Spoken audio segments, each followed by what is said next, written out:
After the accident, I lost a lot of people. I get stares in public, which doesn't bother me, because I would stare too. This man got the world's first face and hands transplant surgery. Here's what happened. I got called in for an overnight shift. My body just couldn't handle it no more, and I fell asleep at the wheel. My car crashed, and my car flipped a couple times and caught on fire. But all I remember is waking up from the coma after 3.5 months. When Joe got to the hospital, his doctors were in shock because he was 80% burnt. They got to work on me right away and put me in a medically induced coma.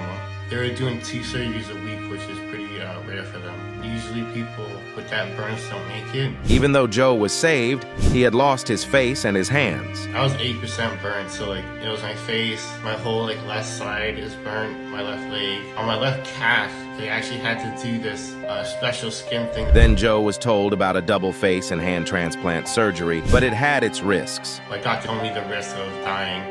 Very straightforward. There's a risk this can kill you, but you don't have to do it. So he gave me all the choices I had, and I just wanted to go through with it. And I had no clue face transplants were anything, let alone face and double hand transplant. I just thought it was just a movie from like the 90s Face Off. I said yes right away because I just want my independence back again. But now, after a devastating auto accident that left a young man burned over 80% of his body, doctors can now say that he has successfully received a transplant of his face and both of his hands. The transplant surgery was in August of 2020. The surgery was 23 hours long, but there's a total of like 80 plus doctors, nurses, operation room, my room alone. After the transplant, Joe was in recovery for 8 months. When I turned back to my parents' house, I wasn't able to do anything on my own. I just turned 20-year-old like baby again. You know, my mom had to do everything for me, like cook, clean, wash my clothes, all that stuff. I basically lived on that couch, which it wasn't the life for me. Didn't heal for like a good solid 8 months. After the transplant surgery,